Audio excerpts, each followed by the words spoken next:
राजदीप सरदेसाई का रिकॉर्ड है।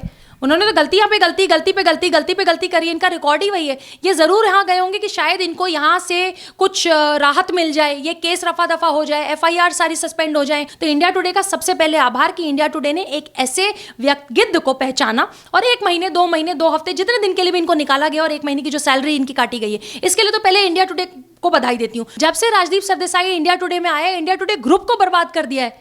तो आप ये देखो कि जिस चैनल में हो, चाहे पहले एनडीटीवी में रहे हो, चाहे अभी इंडिया टुडे में रहे हो, जहां पे भी राजदीप सर, कुछ लोग मनहूस होते हैं, तो बेसिकली जहां पे उनका पैर पड़ता है, तो हमारे माइंडसेट में तो यही है ना कि हम इसको देखना भी पसंद नहीं करते। ये गिलानी को मंच देगा, वो व्यक्ति जिसने पूरे कश्मीर को बर्बाद किया, वो सारे अलगाववादी जिसने कश्मीर को बर्बाद किया, ये इनको हीरो दिखाता है, ये कन्हैया और ताहिर को हीरो दिखाता है। मैम, जिस तरीके से शशि थरूर हो कांग्रेस के या फिर राजदीप सरदेसाई इंडिया टुडे के वरिष्ठ पत्रकार जो अपने आप को कहते थे, इंडिया टुडे की तरफ से उन्हें 2 हफ्तों के लिए तो सस्पेंड कर दिया गया, सैलरी भी काट ली गई, पर उसके बाद अब ये जितने भी लोगों के ऊपर उत्तर प्रदेश में एफआईआर हुई, अब ये सारे के सारे सुप्रीम कोर्ट पहुंच चुके हैं कि वहां से इन्हें कुछ मिल जाए, न्याय मिल जाए, या फिर जो एफआईआर हुई है वो क्यों हो रही है। देखिए, सबसे पहले मैं इंडिया टुडे को बधाई देती हूँ कि उन्होंने एक ऐसे जर्नलिस्ट को जो इस देश में शुरू से देश विरोधी काम करते आए हैं, चाहे वो गिलानी का इंटरव्यू हो, चाहे वो कश्मीर में जो कश्मीरी रहते थे, जिन्होंने वहां कश्मीरी पंडितों के साथ जो अत्याचार हुआ, इस पे इन्होंने कभी कोई स्टोरी कवर नहीं किया, लेकिन इन लोगों ने देश के विरोध में सारी वो स्टोरीज कवर की और ये अपने आप को खुद गिद्ध मीडिया बोलते हैं। तो इंडिया टुडे का सबसे पहले आभार कि इंडिया टुडे ने एक ऐसे गिद्ध को पहचाना और 1 महीने 2 महीने 2 हफ्ते जितने दिन के लिए भी इनको निकाला गया और 1 महीने की जो सैलरी इनकी काटी गई है, इसके लिए तो पहले इंडिया टुडे को बधाई देती हूँ। दूसरे चैनल्स को भी ये कहती हूँ कि थोड़ा बहुत ऐसे पत्रकारों से, इंडिया टुडे से सीख लो। अगर आपके पास भी ऐसे कोई पत्रकार हैं जो इस तरह का काम कर रहे हैं, जो गलत न्यूज़ देते हैं कि दिल्ली पुलिस के गोली लगने से कोई फार्मर किसी की डेथ हो गई, जबकि उसकी डेथ कैसे हुई थी, वो खुद बैरिकेटिंग तोड़ के ट्रैक्टर लेके आ रहा था, उसकी ट्रैक्टर पलट गई, आग लग गई और उसकी डेथ हो गई। तो जैसा किया वैसा भरा, किसी की भी मौत पे खुश नहीं होना चाहिए, लेकिन जब आप वो काम करने, सामने आग है, बार बार आपसे कहा जा रहा है वो आग है, मत जाना, जल जाओगे जल जाओगे, जब जाओगे तो जलोगे, वही हुआ। लेकिन इसके बावजूद किस तरीके से उसको बेचारा करके राजदीप सरदेसाई ने दिखाया, ये कितनी बड़ी बात है, आप ये देखिए। क्योंकि भारत सरकार के खिलाफ बोलना है, राजदीप सरदेसाई का रिकॉर्ड अगर आप उठाएंगे तो उन्होंने हमेशा, जैसे रिया चक्रवर्ती का इंटरव्यू लेना, लेकिन सुशांत के पिता का इंटरव्यू नहीं लेना, कंगना रनावत का इंटरव्यू नहीं ले सकते, ये ऐसे राष्ट्रवादी किसी व्यक्ति का इंटरव्यू, ये गिलानी का इंटरव्यू लेंगे, ये गिलानी का इंटरव्यू लेंगे, ये उमर खालिद, ताहिर हुसैन, कन्हैया को विश्व पटल पे नेशनल हीरो बताएंगे, आइकॉन बना देंगे। अगर आप आधे घंटे राजदीप सरदेसाई के साथ बैठ जाओ, चुनाव में इन्होंने ऐसे ऐसे लोगों का इंटरव्यू लिया जिसको ये, मतलब जिसको देश के लोग पसंद नहीं करते, देश विरोधी तत्व मानते हैं, उन सब लोगों को ये अपने यहाँ प्लेटफॉर्म देते। क्यों देते हैं मंच भाई? आप ये सारे ऐसे काम करते हैं जो देश के विरोध में, एक भी व्यक्ति जो देश के बारे में अच्छा बोलेगा उसको ये मंच नहीं देंगे, लेकिन जो देश के विरोध में बोल रहा है, जो प्रधानमंत्री को गाली देगा, जो प्रधानमंत्री के लिए कुछ ना कुछ बोलेगा, जो गृह मंत्री साहब के बारे में कुछ बोलेगा, अमित शाह जी के बारे में बोलेगा, ये उसको मंच देंगे। मैम, ये भी बात है कि राजदीप सरदेसाई के ऊपर जब उत्तर प्रदेश में एफआईआर हो जाती है, शशि थरूर भी इसमें शामिल है और अन्य लोग भी शामिल है। आखिरकार ये सुप्रीम कोर्ट जाकर क्या साबित करना चाहते हैं कि जो खबरें थी, जो इन्होंने प्रोपेगेंडा चलाया वो झूठ था, या फिर इनसे गलती हुई? किस चीज के लिए सुप्रीम कोर्ट पहुंचे? देखिए, गलती हुई है तो मानने के लिए वो तैयार ही नहीं होंगे। जो राजदीप सरदेसाई का रिकॉर्ड है, उन्होंने तो गलतियां पे गलती, गलती पे गलती, गलती पे गलती करी, इनका रिकॉर्ड ही वही है। ये जरूर यहाँ गए होंगे कि शायद इनको यहाँ से कुछ राहत मिल जाए, ये केस रफा दफा हो जाए, एफआईआर सारी सस्पेंड हो जाए, एफआईआर जो हुई है उसका कुछ ना हो, लेकिन ऐसा नहीं होगा ना, क्योंकि आपने गलत प्रोपेगेंडा फैलाया। आप ये देखिए, पूरे विश्व में इस समय फार्मर्स का जो प्रोटेस्ट है, सो कॉल्ड फार्मर्स का जो प्रोटेस्ट है, इसको दिखाया जा रहा है पूरे नेशनल टेलीविजन पे, यूट्यूब में, हर जगह पूरे विश्व में। पता है कि पिछले 2 महीने से यहाँ के सो कॉल्ड फार्मर्स जो हैं यहाँ पे बैठे हुए हैं, जो जिनका बिजली पानी सड़क पे काट दिया गया है, जिनके ऊपर बड़ी बर्बरता हो रही है, लेकिन कोई ये नहीं दिखा रहा है कि किस तरीके से ये बर्बरता कर रहे हैं। कोई ये नहीं दिखा रहा है कि जिस रूट पे इनको भेजा गया तो ये उस रूट पे नहीं गए। कोई ये नहीं दिखा रहा है कि ये तलवारें हाथ में लहरा रहे हैं, सामने आओगे तो तलवार से काट देंगे। जब आपको कह दिया गया था कि कोई भी औजार, कोई भी वेपन आपको लेके नहीं जाना है, तो आप कुल्हाड़ी, आप तलवार, आप फरसा, आप डंडे क्यों लेके गए? एक टिकैत के कहने पे, टिकैत ने तो कहा था लठ और डंडे लेके आना, अब तो आप फंसेंगे, अब तो आप जेल जाएंगे। टिकैत को बोलो ये छुड़ा, टिकैत तो खुद फंसा हुआ है, टिकैत तो खुद घड़ियाली आंसू बहा रहा है, वो राजदीप सरदेसाई को या शशि थरूर को या किसी को कैसे बचाएगा? अगर आप गलत, इतनी बड़ी पोजीशन पे होके, आप जर्नलिस्ट हैं, आप जर्नलिज्म की पढ़ाई करिए आपने, आपकी एक जिम्मेदारी बनती है, लेकिन आप आज वो सारे काम कर रहे हैं कि किस तरीके से भारत बदनाम हो।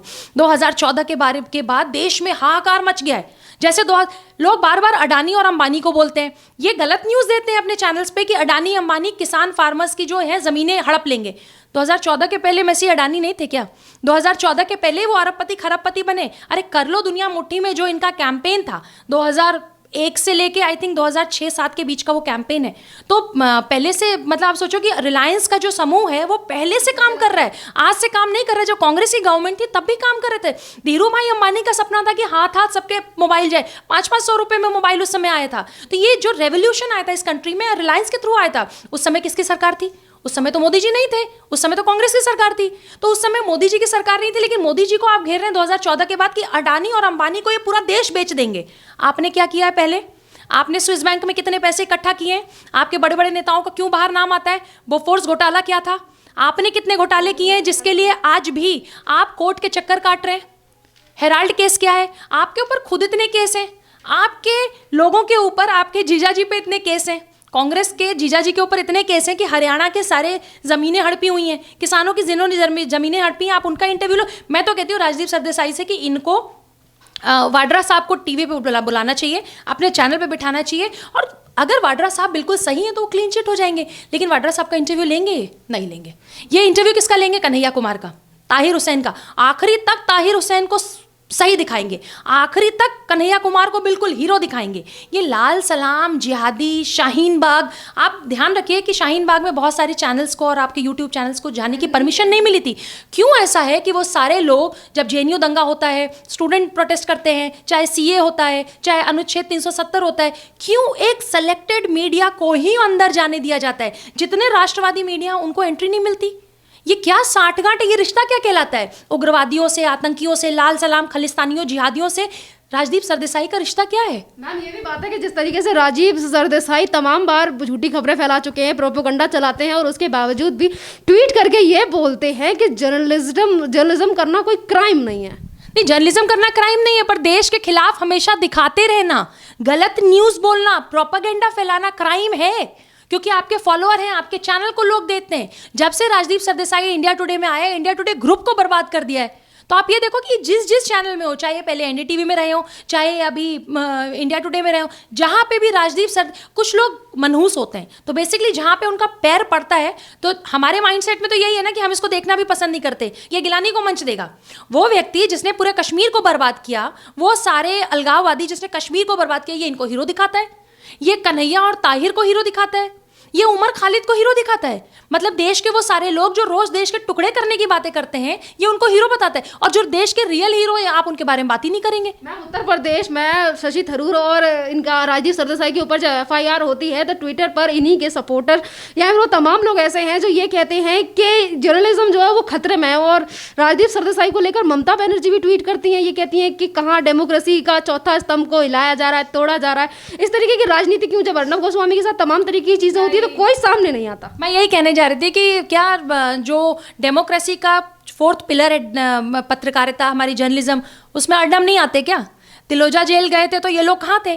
ये ममता दीदी कहाँ थी? ये ममता दीदी का जो ड्रामा है वो इसलिए क्योंकि चुनाव है ना अप्रैल में, तो ये जब इस बार मुंह की खाएंगी, ये तो वही है ना जो जय श्री राम आप बोलेंगे तो ये उनके ऊपर थूकती हैं, ये गालियाँ देती हैं। आप जय श्री राम नहीं बोल सकते। आप फ्राइडे को आप वहाँ पे अगर मूर्ति विसर्जन हो रहा है, मूर्ति विसर्जन को रोक दिया जाएगा, तो ये तो साथ देंगे ना। ये सब एक ही थाली के चट्टे पट्टे हैं। ये सारे शाहीन बाग 2 वाले हैं। आपको याद होगा कि ममता बनर्जी के बहुत सारे सांसद हाथरस गए थे। जैसे पीएफआई का कनेक्शन आ गए, कहाँ गए वो सांसद? उन सारे सांसदों पे एफआईआर करनी चाहिए। मैसी जो हाथरस गए थे, ये जाने बगैर कि हाथरस का मेन जो उसके मुद्दा था वो क्या था, हाथरस के पीछे पीएफआई इन्वॉल्व थी। तब क्यों नहीं बोली ममता दीदी? क्यों नहीं ममता दीदी ने माफी मांगी? तो ये ममता दीदी हो, ये शाहीन बाग वाले हो, ये किसान आंदोलन, सब एक है, सब एक ही थाली के चट्टे पट्टे। और मैं आपको बता दूं कि अगली बार यूनिफॉर्म सिविल कोड और पॉपुलेशन कंट्रोल बिल आने से पहले बहुत सारे सांप, बहुत सारे देशद्रोही, उनके फन को भारत सरकार कुचल देगी। मैम अभी जैसे कि राजदीप सरदेसाई के ऊपर एफआईआर होती है, तो उसके बाद तमाम मीडिया हाउस ऐसे हैं जो इनके सपोर्ट में आकर खड़े हो जाते हैं। और नंबर 1 अगर हम किसी की बात करें जो पहले नंबर पर इनका सपोर्ट करने के लिए आता है, तो वो है रवीश कुमार। रवीश कुमार ट्वीट करके ये बोलते हैं और अपने फेसबुक पे भी पोस्ट डालते हैं, जिसमें वो ये कहते हैं कि जो सच्चाई दिखाता है सरकार के खिलाफ, उन पत्रकारों को जेल में डाल दिया जाता है। राजदीप सरदेसाई से गलती हुई, और जो लोग प्रोपेगेंडा चलाते हैं उन लोगों को जेल में नहीं डाला जाता, और उनसे तो एक गलती हुई थी जिनके ऊपर उन्हें सजा भुगतनी पड़ रही है। इस तरीके से कुछ ट्वीट लिखते रिश्ते हैं रवीश कुमार जी। देखिए, रवीश कुमार वही हैं जिन्होंने जेएनयू के कांड के बाद किस तरीके से जेएनयू के उन देशद्रोही स्टूडेंट्स को किस तरीके से बहुत अच्छा स्टूडेंट्स और बहुत अच्छा देश का युवा बताने की कोशिश की गई थी। तो राजदीप सरदेसाई जिस तरह से गिलानी का इंटरव्यू लेता है, उसी तरह से रवीश कुमार जी जितने कम्युनिस्ट हैं, लेफ्टिस्ट हैं, उनके इंटरव्यू लेते हैं। आप देखिए, सारे चैनल्स पे अलग न्यूज़ चल रही होगी। जिस समय दिखा रहा होगा कि तलवारों से दिल्ली पुलिस को काटा मारा जा रहा है, उस तरफ इनकी न्यूज़ अलग दिख रही होगी। इनकी न्यूज़ हमेशा अलग होती है। इनकी न्यूज़ बिल्कुल वही होती है जो चाइना और पाकिस्तान इनसे कहलाता है। इन सब लोगों की जांच हो रही है। वैसे बहुत जल्दी आपको पता चलेगा कि इस तरह के सारे लोगों की फंडिंग इतने सालों में कहां से होती आई है। अब जैसे मैंने आपसे कहा, ये सारे अभी एफआईआर की जो लिस्ट आपने बताई वो बहुत लंबी होने वाली है। यूपी में, मध्य प्रदेश में, दिल्ली में बहुत सारे ऐसे लोग आपको मिलेंगे जो बहुत बड़े बड़े व्हाइट कॉलर बनते थे, व्हाइट कॉलर लाल सलाम जिहादी हैं, वो सब जेल जाने वाले हैं। आज पूरा देश जान चुका है कि रवीश कुमार हो या फिर राजदीप सरदेसाई, वो किस तरीके की पत्रकारिता करते हैं और 26 जनवरी वाले दिन किस तरीके से राजदीप सरदेसाई के द्वारा किस तरीके का प्रोपेगेंडा चलाया गया था। और जब उनके चैनल से उन्हें सस्पेंड कर दिया जाता तो जाहिर सी बात है कि पूरा देश जानता था फिर ये सुप्रीम कोर्ट जाके क्या साबित करना चाहते हैं और शशि थरूर और ये बच जाएंगे इस तरीके से। एफआईआर कहां चली जाएगी? इस देश में बहुत सारे लोगों को सुप्रीम कोर्ट जाने की आदत है। आपको याद होगा कि पिछली बार बहुत लोगों की फांसी रुकवाने के लिए, उग्रवादियों की, आतंकियों की फांसी रुकवाने के लिए भी ये सुप्रीम कोर्ट गए थे। ये राम मंदिर ना बने, राम जी का अस्तित्व खत्म हो जाए, इसके लिए भी ये वहां पे गए थे। मतलब कांग्रेस ने 22 वकील लगाए थे राम जी के अस्तित्व पे। अरे भैया, जिसने पूरा ब्रह्मांड बनाया, तुम्हारी क्या हैसियत कि तुम राम के बारे में बात करोगे? तो जिसने भी राम के बारे में, राम के अस्तित्व को मिटाने की कोशिश की, उसका अस्तित्व खुद में से बहुत जल्दी मिट जाएगा। धन्यवाद मैम।